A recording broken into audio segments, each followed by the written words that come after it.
नमस्कार, मैं हूं पूजा कवियागोमा। एपीएन के लोकप्रिय कानूनी प्रोग्राम लीगल हेल्पलाइन में आप सभी का स्वागत है।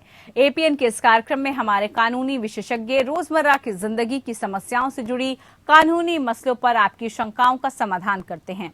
आप फोन करके विशेषज्ञ से कानूनी राय ले सकते हैं। आज हम आपको एनआरआई की शादियों से जुड़े कानूनी विवाद पर जानकारी देंगे, साथ ही इससे जुड़ी समस्याओं का समाधान भी करेंगे। देश के बाहर एनआरआई पति पत्नी की तकरार गंभीर मसला है। घरेलू हिंसा, प्रॉपर्टी बंटवारा, डिवोर्स और बच्चों की कस्टडी पर जब विवाद हो तो क्या कानूनी उपचार मिल सकते हैं, ये हमारा आज का विषय है। एनआरआई पतियों की शिकायतों के मामले में पिछले कुछ सालों से लगातार मामले बढ़ते आए हैं। भगोड़े एनआरआई पतियों की कुल 828 शिकायतें मिली हैं। सबसे ज्यादा 96 शिकायतें दिल्ली में हैं, 95 पंजाब में, जबकि 94 उत्तर प्रदेश में और 68 हरियाणा में दर्ज की गई हैं। इसी तरह से दक्षिण भारतीय राज्यों से भी शिकायतों में कमी नहीं है। ये आंकड़ा राष्ट्रीय महिला आयोग का है, जिसने 10 साल पहले सितंबर 2009 में एनआरआई सेल का गठन किया था। सही है कि महिलाएं अब लोकलाज के डर से रिपोर्ट कराने में संकोच नहीं कर रही हैं, लेकिन जैसी आप बीती इन शिकायतों के जरिए सामने आ रही है, उनसे पता चलता है कि महिलाओं को आखिर घर हो या बाहर कितनी यातनाओं, मुसीबतों और असुरक्षाओं का सामना करना पड़ रहा है। भारत आने पर अपनी पत्नियों के वीजा रद्द कराने, कोई संपर्क न रखने, शादी कर विदेश लौट जाने वाले वहां पहुंचकर पत्नी से सारे संपर्क काट देते हैं, उसे वीजा न दिलाने जैसी शिकायतें भी सामने आती रही हैं। बच्चों की कस्टडी का भी मामला है। जाहिर है इस बारे में कोई निश्चित और ठोस कानूनी उपचार महिलाओं को उपलब्ध नहीं है, लिहाजा एनआरआई पुरुष कमजोर सिस्टम का फायदा उठा लेते हैं। यह भी असमंजस है कि विदेशी धरती में अगर पारिवारिक विवाद हो तो किसे कहां के कानून के तहत इसको सुलझाया जाएगा। एनआरआई शादियां और उससे जुड़ी समस्याओं पर कानूनी विशेषज्ञ अधिवक्ता अभिमन्यु तिवारी जी जानकारी देंगे। अभिमन्यु जी आपको इस विषय से जुड़े तमाम कानूनी पहलुओं की जानकारी देंगे। अगर आपका कोई सवाल है तो आप फोन करके राय ले सकते हैं। हमारा जो फोन नंबर है आपकी टेलीविजन स्क्रीन पर इस वक्त फ्लैश हो रहा है। ये नंबर आपकी टेलीविजन स्क्रीन पर आ चुका है, 7065013841। इसके अलावा दूसरा नंबर है 8377009636। ये दो नंबर इस वक्त आपकी टेलीविजन स्क्रीन पर फ्लैश हो रहे हैं। आप इन दोनों नंबर्स पे कॉल कर सकते हैं। किसी पर भी कॉल करके जो भी लीगल हेल्पलाइन है आप इस मुद्दे से रिलेटेड ले सकते हैं। तो अभिमन्यु तिवारी जी हमारे साथ जुड़ चुके हैं। बहुत स्वागत है अभिमन्यु जी इस कार्यक्रम में आपका, जो कि आपकी जो लीगल हेल्प है और जो लीगल समस्याएं हैं उसका समाधान करेंगे। अभिमन्यु जी, सबसे पहले एनआरआई शादियों से जुड़ी कानूनी जानकारी हम आपसे जानना चाहेंगे, क्योंकि विदेश में हुई शादी का भारत में तलाक हो सकता है क्या, या भारत में हुई शादी का विदेश जाकर तलाक किया जा सकता है क्या? देखिए, ये दो सवाल है, मैं दोनों को एक एक करके इनका जवाब देता। सबसे पहला सवाल ये है कि यदि एक शादी विदेश में की जाती है तो उसका तलाक हिंदुस्तान में किया जा सकता है। पहले ये जानना बहुत जरूरी है कि यदि कोई शादी विदेश में की जाती है तो शादी करने वाले जो ग्रूम और ब्राइड है, पति और पत्नी, उन्हें फॉरेनर्स मैरिज एक्ट में अपने आप को रजिस्टर कराना चाहिए। फॉरेनर्स मैरिज एक्ट क्या है? एक छोटा सा प्रावधान है जो कहता है कि भारत के दूतावास जो है, आप वहां जाके वहां पे हर दूतावास में कोई ना कोई डेजिग्नेटेड ऑफिसर, कोई ना कोई ऐसा अधिकारी है जिसको ये अनुमति दी हिंदुस्तानियों की शादी रजिस्टर करते हैं। जी। जैसे ही आपके फॉरेनर्स मैरिज एक्ट में रजिस्ट्रेशन कंप्लीट हो जाती है, उसके बाद आपका स्पेशल मैरिज एक्ट के जो प्रावधान है, चाहे वो डिवोर्स के हो, चाहे वो मेंटेनेंस के हो, चाहे वो कस्टडी के हो, वो प्रावधान से उस शादियों पे लग जाते हैं। इसके अलावा यदि कोई पार्टी या यदि पति पत्नी किसी भी कारणवश फॉरेनर्स मैरिज एक्ट में रजिस्टर करना भूल जाते हैं या नहीं करा पाते जी, तो भी डिवोर्स प्रोसीडिंग्स, मेंटेनेंस प्रोसीडिंग्स, यहाँ तक कि क्रुअल्टी प्रोसीडिंग्स को भी आप हिंदुस्तान आके अपने जो लोकल मैरिज कोर्ट है उसमें शिकायत दर्ज करके वहाँ आप प्रोसीडिंग शुरू कर पाते। ठीक है, बिल्कुल आपने बहुत अहम जानकारी दी। इसके अलावा अभिमन्यु जी, दर्शक भी हमारे साथ जुड़ेंगे। हम बार बार दर्शकों से कह रहे हैं कि टेलीफोन नंबर्स हम फ्लैश कर रहे हैं, आप इन नंबर्स पे कॉल कर सकते हैं और जो भी आप कानूनी सलाह लेना चाहते हैं, जो भी आपका सवाल है, हमारे साथ जुड़कर जरूर जान सकते हैं। अब एनआरआई शादी अगर विदेश में हुई तो भारत में रजिस्ट्री कराना जरूरी है क्या उसकी?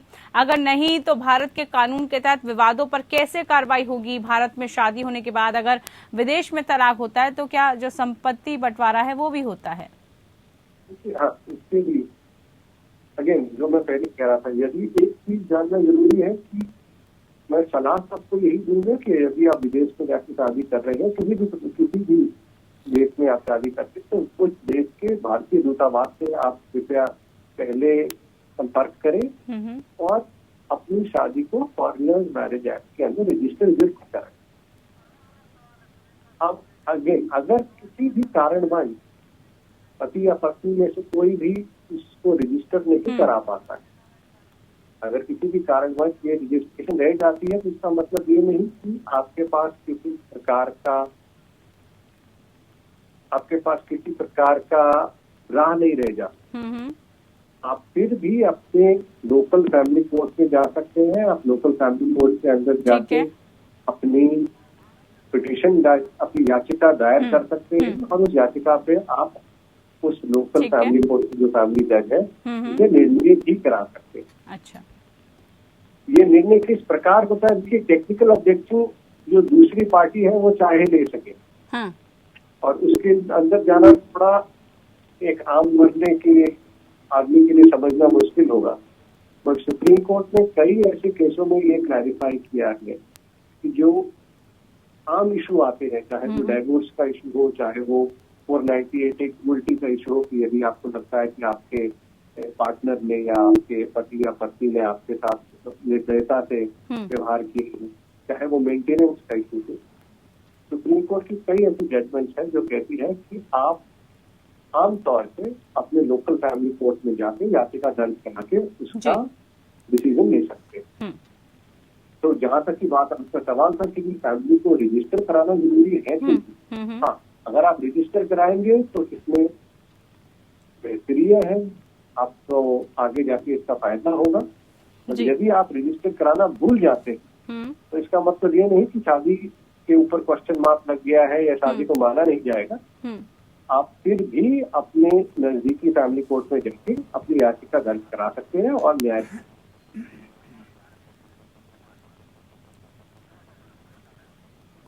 चलिए ठीक है, एक दर्शक हमारे साथ जुड़े हैं, उनसे जरा उनका सवाल पूछ लेते हैं। कुंवर पाल जी हमारे साथ जुड़े हैं, दिल्ली से एक दर्शक हैं ये। नमस्कार, क्या सवाल है आपका, पूछिए।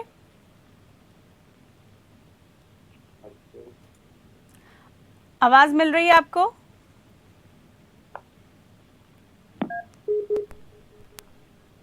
चलिए फिर से जुड़ने की कोशिश कीजिएगा, अभी शायद आवाज आपकी नहीं पहुंची है।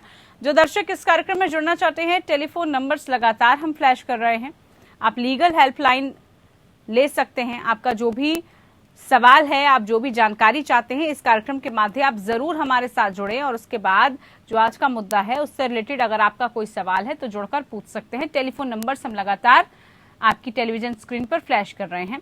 अभिमन्यु तिवारी जी हमारे साथ लगातार जुड़े हैं। अभिमन्यु जी, अब अगर ये हम सोचें, और ये भी कई बार मसला हो जाता है संपत्ति का, कि अगर भारत में शादी होने के बाद विदेश में तलाक होता है तो क्या संपत्ति बंटवारा जो है वो किस कानून के हिसाब से होगा? वहां के हिसाब से होगा, यहाँ के हिसाब से हो जाएगा? क्योंकि सबसे बड़ा मसला यही हो जाता है कि जो संपत्ति का हिसाब किताब है, जो बंटवारा है, वो किस आधार पर होगा? ये जरा हम चाहते हैं आप दर्शकों को बताइए।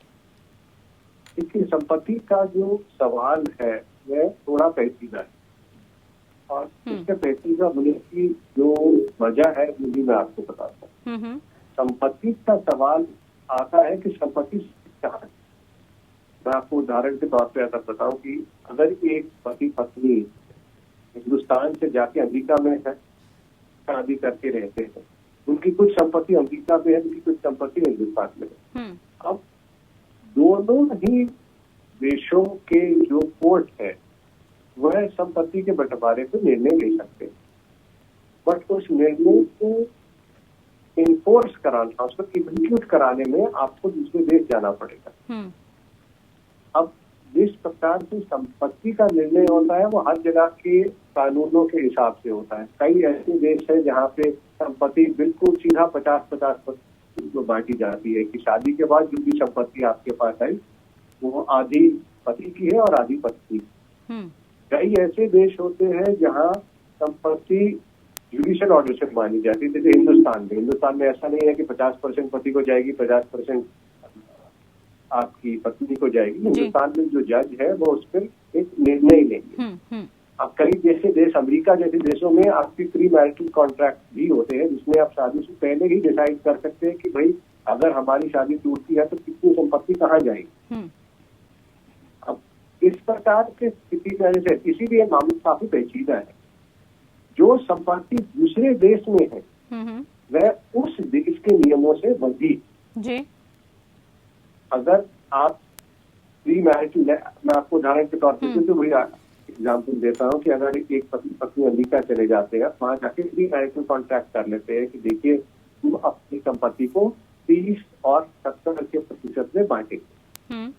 जो हिंदुस्तान की संपत्ति है, हिंदुस्तान में जो भी पार्टी रहती है, चाहे वो पति हो या पत्नी हो, वो कह सकता है कि ये कॉन्ट्रैक्ट हिंदुस्तान के नियमों के खिलाफ, हिंदुस्तान की लॉज के खिलाफ है, और उस कॉन्ट्रैक्ट को नहीं माना जाएगा। इसी प्रकार से अगर आप हिंदुस्तान की कोई डिक्री लेते हैं और वह अमेरिकन लगी संपत्ति के बंटवारे के लिए वहां अप्लाई करते हैं, तो वहां के जो वकील है वह कह सकते हैं कि जो हिंदुस्तान की कोर्ट की डिक्री है, हिंदुस्तान की कोर्ट का फैसला है, उसका अमेरिका में कोई अस्तित्व नहीं रहेगा और अमेरिका के अंदर जो संपत्ति है उसको हिंदुस्तान के पैसे भी नहीं बांटा जा सकता। फर्क इस चीज का है कि संपत्ति फिक्स है। ठीक है, बिल्कुल।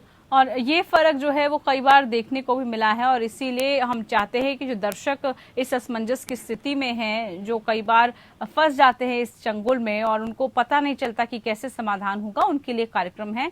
जुड़ते रहिए आप इस कार्यक्रम में, लीगल हेल्पलाइन में, जहां पर हम बात कर रहे हैं आज NRI शादियों की और उनके पीछे जो विवाद होता है उसकी। दिनेश हमारे साथ एक दर्शक जुड़ चुके हैं खगड़िया से। दिनेश जी नमस्कार, पूछिए आपका क्या सवाल है। दिनेश जी आवाज पहुंच रही है आप तक? सुन पा रहे हैं आप? चलिए, इनसे संपर्क नहीं हो पाया। फिर से कोशिश कीजिएगा कार्यक्रम में जुड़ने की। टेलीफोन नंबर्स लगातार फ्लैश कर रहे हैं। आपका जो भी सवाल है, जो भी क्वेरी है, जल्द से जल्द आप हमारे साथ जुड़ें और जुड़कर जो अधिवक्ता हैं वो आपकी तमाम जो समस्या है उसका समाधान करेंगे। अभिमन्यु जी, आगे बढ़ते हुए अब हम बात कर लेते हैं NRI शादियों में विदेश में जब विवाद होता है तो सबसे बड़ा मसला पेरेंट्स के लिए आ जाता है बच्चों की कस्टडी का, कि बच्चों को कहां पर रखा जाए, बच्चों की कस्टडी कौन तय करेगा, कैसे तय की जाएगी और कैसे बच्चों का जो पूरा सिक्योरिटी का पर्पस है कि वो माता के पास रहेंगे, पिता के पास रहेंगे, ये कैसे तय होता है? देखिए, बच्चों की जो कस्टडी है इसको लेके हिंदुस्तान में ही नहीं हर इशू पे काफी चर्चा हो चुकी है। 1980 में Hague convention on civil aspects of international child abduction एक ट्रीटी है जो बना था, इसमें काफी देशों ने साइन किया था, काफी देशों ने इसको अप्रूव किया। अब उस ट्रीटी के अधीन एक पैराडाइम है, एक तरीका है जिससे इन बच्चों की कस्टडी डिसाइड होती है। हिंदुस्तान ने उस पे अभी तक साइन नहीं किया है, क्योंकि हिंदुस्तान पे लागू नहीं होगा।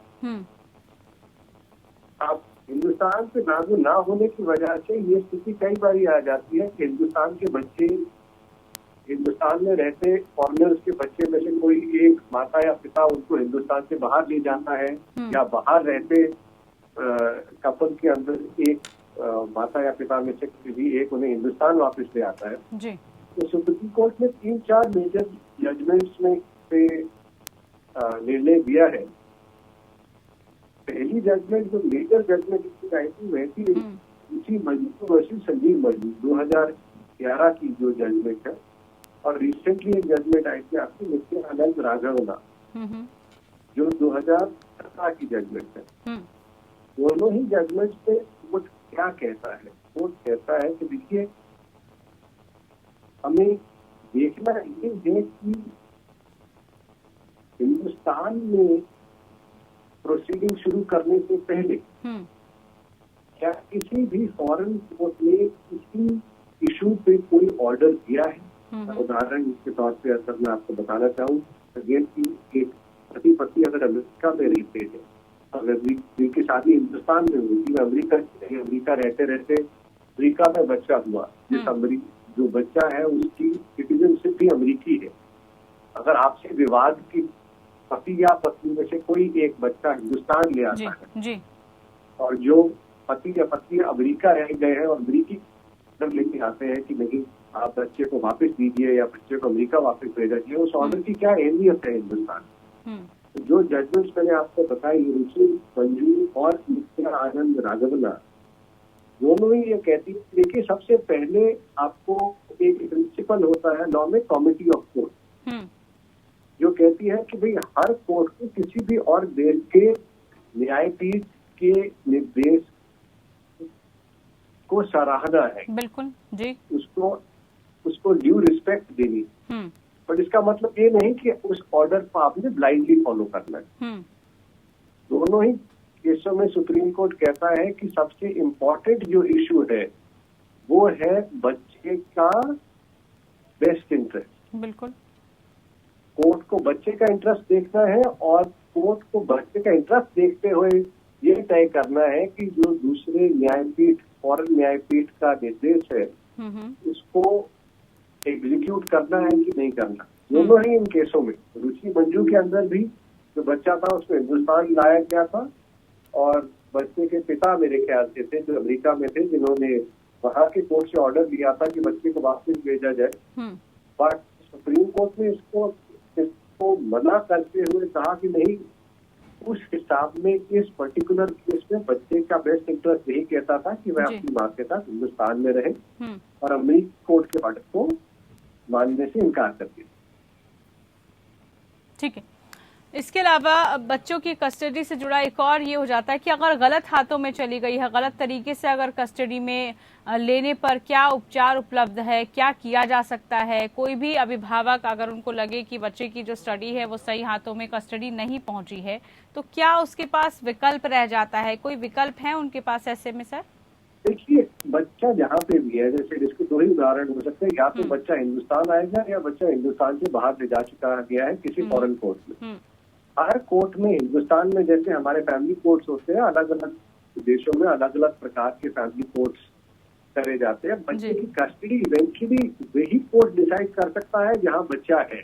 ठीक है, उदाहरण के तौर पे अगर बच्चा हिंदुस्तान में है तो अमेरिकी कोर्ट चाहे जितने भी ऑर्डर पास कर दे, क्योंकि बच्चा वहाँ है कि उनको एग्जीक्यूट करना, उनको इन्फोर्स करना बहुत मुश्किल है। तो पहली चीज तो ये है कि सिर्फ ये मान के चलना कि बच्चा हिंदुस्तान से बाहर ले जा चुका है, इसका मतलब ये नहीं कि दूसरे पक्ष को, चाहे पति या पत्नी के सारे डोर बंद हो चुके हैं, उनके पास कोई रास्ता नहीं रह गया है। बच्चा जिस भी देश की जुरिस्डिक्शन में है वहां जाके उस कोर्ट से बच्चे की पर्टिकुलर कस्टडी का दावा डाला जा सकता है। ठीक है, ठीक है, बिल्कुल।